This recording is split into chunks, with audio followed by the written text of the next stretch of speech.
উক্ত বয়সে আমরা একসময় ভুলেই যাই আমাদেরও যে বয়স হচ্ছে, আমাদেরও কারো উপরে নির্ভর করে হাঁটতে হবে এক সময়। যারা বেশি ভাগ্যবান তারা হয়তো অল্প বয়সেই আল্লাহ ডাক দিয়ে নিয়ে যায়। এই যে মানুষটা দেখছেন না, তিনি 6 সন্তানের জননী। তিনি আর কেউ না, আমার শাশুড়ি আম্মা। সে হয়তো এখন আমার শাশুড়ি মা, এক সময় তিনি আমার অনেক কাছের একজন আত্মীয় ছিলেন। ছোটবেলা থেকেই তাকে দেখে এসেছি আমরা। দেখতে যেমন সুন্দর ছিলেন, গায়েও তার ছিল প্রচুর শক্তি। তিনি প্রচুর পরিশ্রম করতে পারতেন। তার বাচ্চাগুলোকে সে সুন্দরভাবে মানুষ করেছিলেন। আজ তার প্রত্যেকটা বাচ্চা প্রতিষ্ঠিত শুধু আমার শ্বশুর শাশুড়ির জন্য। যেই মানুষটি অনেক দূর দূরান্ত পর্যন্ত হেঁটে যেতেন, কখনো গাড়ির কথা চিন্তাও করতেন, আজ সেই মানুষটি আরেকজনের গায়ে ভর দিয়ে হাঁটতে হয়। কারণ কি জানেন? ওই যে বয়সের ভার। এই বয়সের ভারে হাতটা প্রত্যেকটা মানুষেরই নিতে হবে। হয়তো কয়েক সংখ্যক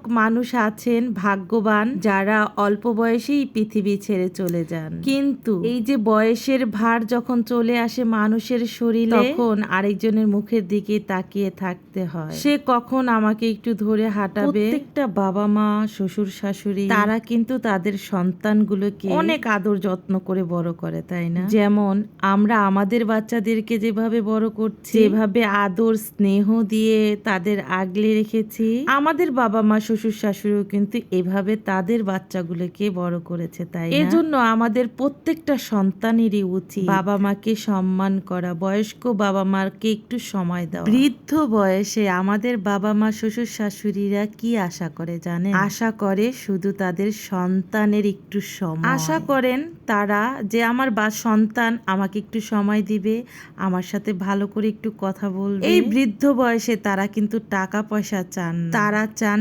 সন্তানের একটু ভালো ব্যবহার, চান সন্তানের একটু সময়। বাবা মা যখন বেঁচে থাকেন আমরা তাদের দরদ বুঝি, আর তারা যখন চলে যান দুনিয়া ছেড়ে, তখন আমরা বলি থেকে যেতেও আর কিছু দিন। তাই বলি থাকতেই তাদেরকে সময় দিন, যত্ন করুন। বেঁচে থাকুক সকলের বাবা মা।